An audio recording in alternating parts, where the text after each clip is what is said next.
saying we have to go through history and explanation of that. Okay, so do you have any points? Yes, on the issue of contradictions. Well, now the contradiction that you have mentioned is easily refuted, Yes. I admit. But for example, there is another one which I wanted to be clarified. Good. For example, in the Surah Al-Baqarah, verse number 29, it says, وَخَلَقْنَا لَكُمُ الْأَرْضُ وَمَا فِيهَا ثُمَّ اسْتَوَى إِلَى السَّمَاءِ فَسَوَّاهُنَّ سَبْعَ سَمَاوَاتٍ. Yes. But in another verse, in Surah number 71, Al-Nazi'at, from verse number 27 to 30, he says, أأنتم أشد خلقا أم السماء بناها رفع سمكها فسواها والأرض بعد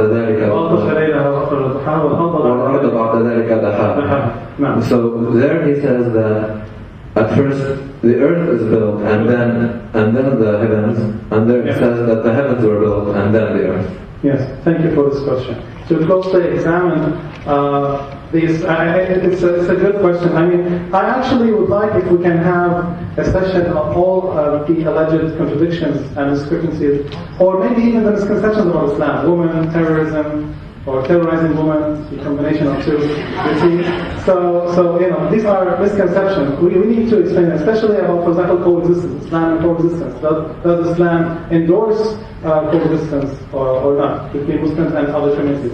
Now, the verse itself, وَالْأَرْضَ بَعْدَ ذَلِكَ دَحَاهَا. Now, دَحَاهَا doesn't mean created it. You see, let's look into the translation. You see, and the earth, moreover, has He extended. You see, to a wide expanse. And also, if we look into, let's say, if we look into the tafsir in Arabic, we have the short tafsir, بَسَطَهَا وَأَوْدَعَ فِيهَا مَنَافِعَهَا. You see, He made, let's say, the springs and the rivers come forth from it, and the plants to grow, and the trees, etc. It doesn't mean that He has created the earth after the heavens. It means that He has spread it. And also, there's another interpretation, which means the word dihya, you see, it's the egg of an ostrich. And it looks geospherical. It's not an oval, and it's not a complete sphere. It looks more geospherical, and this is why the word daha is mentioned here, because the earth, the shape of the earth is geospherical. This is one of the, if one say, possible interpretations of it, and I hope that this has answered your question.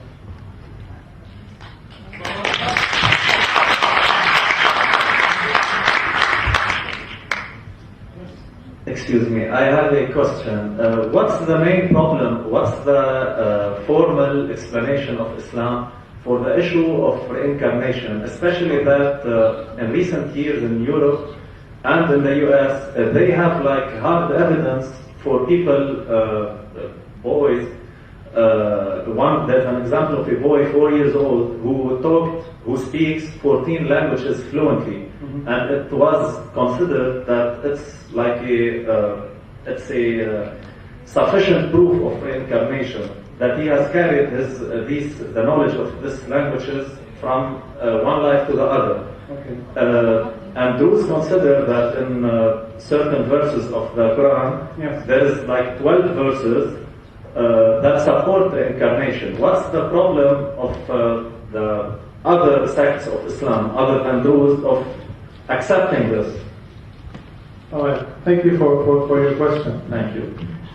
Now, the issue of reincarnation, we believe that human beings are created and they live this human life, this experience that they have is only once.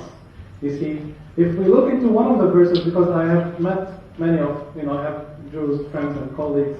For example, one of the verses that are interpreted in terms of reincarnation is the following, which is in Surah Al-Baqarah, verse number 28. كيف تكفرون بالله وكنتم أمواتا فأحياكم ثم يميتكم ثم يحييكم ثم إليه ترجعون. You see, which means, how can you disbelieve in God and you are dead, meaning non-existent?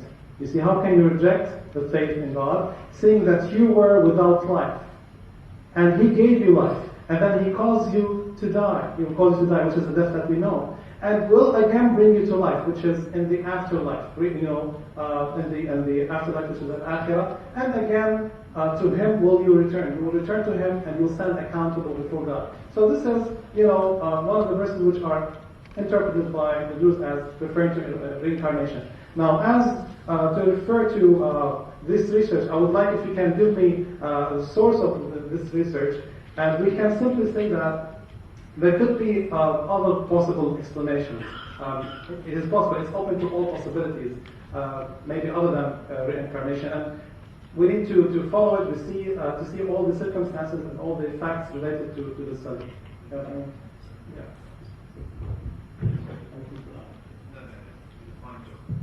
Okay. Sure. Thank you. Yes? Excuse me. I want to ask about the evidence itself. It is based on historical evidence.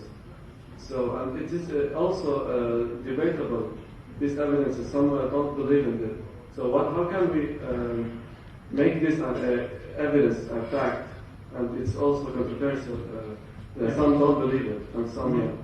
Now, what I presented this evening in my presentation, I presented a combination of factual and circumstantial evidences.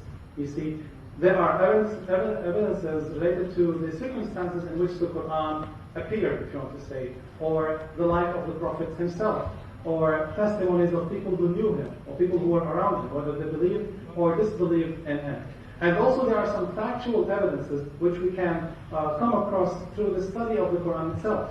If you study the Quran, if you look at the facts mentioned in it, and if you also combine them with the second type of evidence, which is the circumstantial evidences, you can reach to these conclusions that I have referred to. I have demonstrated some of them in the arguments that I have used today.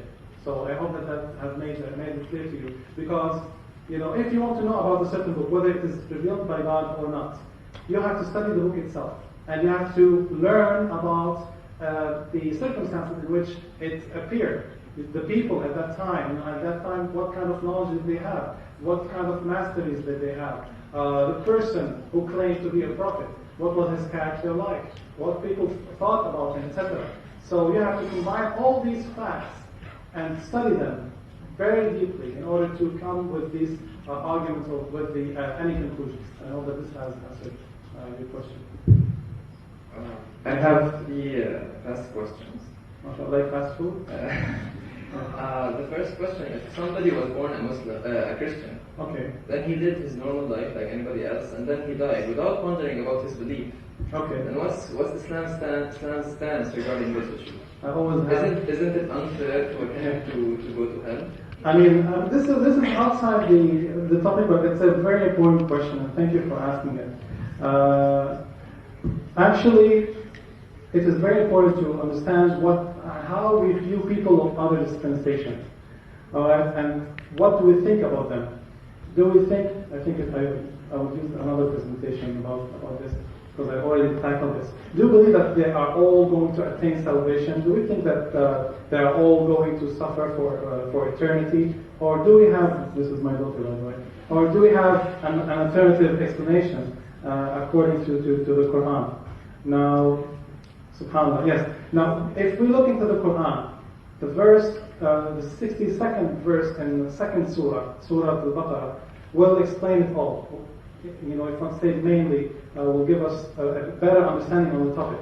And this verse says, إِنَّ الَّذِينَ آمَنُوا وَالَّذِينَ هَادُوا وَالنَّصَارَى وَالصَّابِئِينَ مَنْ آمَنَ بِاللَّهِ وَالْيَوْمِ الْآخِرِ وَعَمِلَ صَالِحًا فَلَهُمْ أَجْرُهُمْ عِنْدَ رَبِّهِمْ وَلَا خَوْفٌ عَلَيْهِمْ وَلَا هُمْ يَحْزَنُونَ. Which means, and this is the part, which means those people of previous dispensations.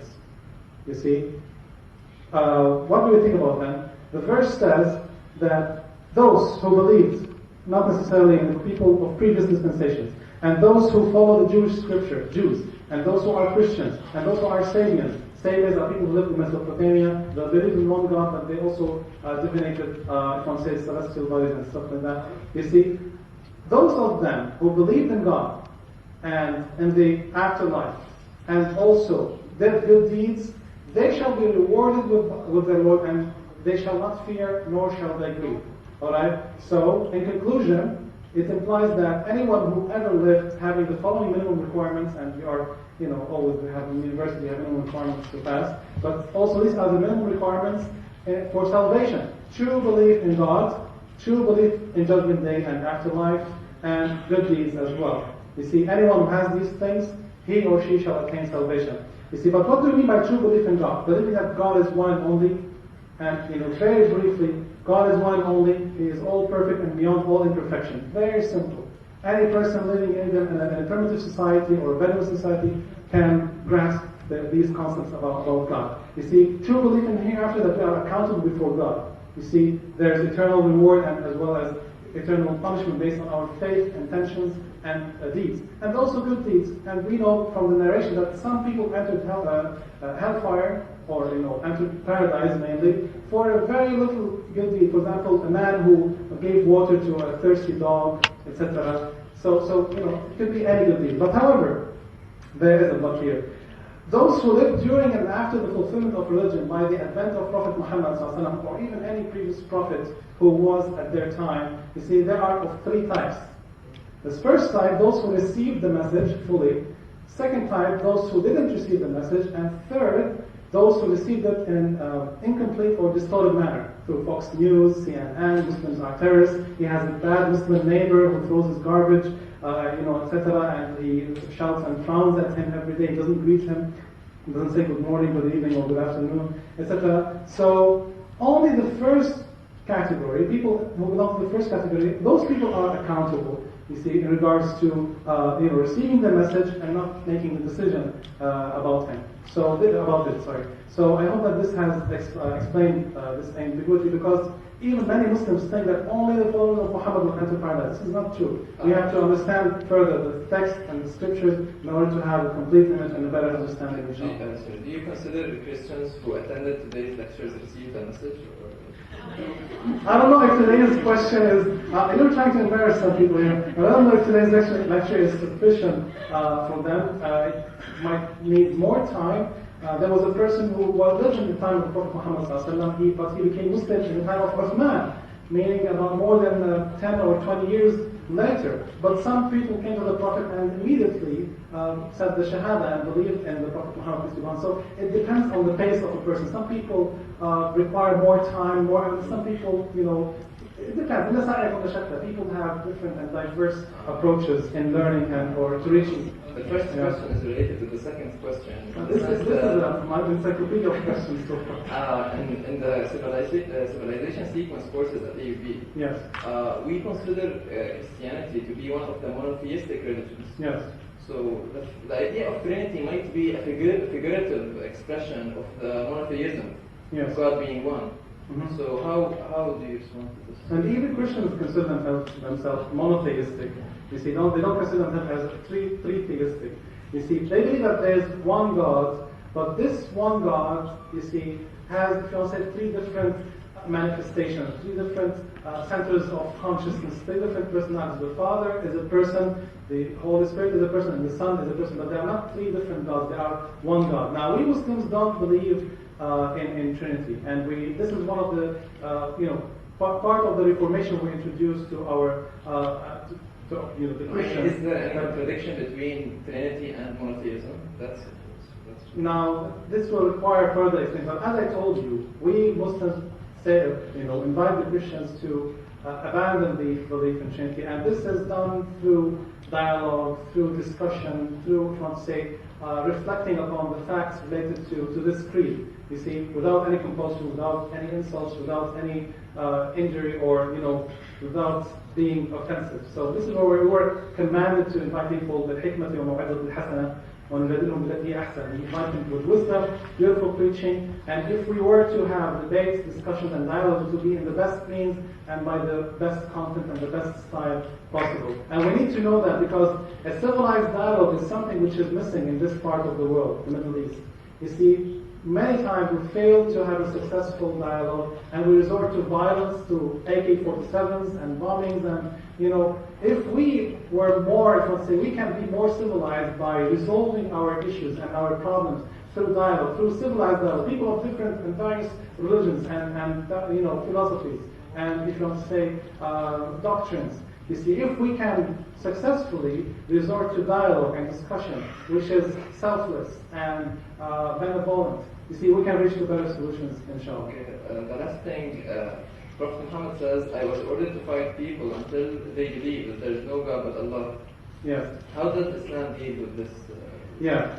I think you want me to open another lecture, which is Islam and terrorism. Now,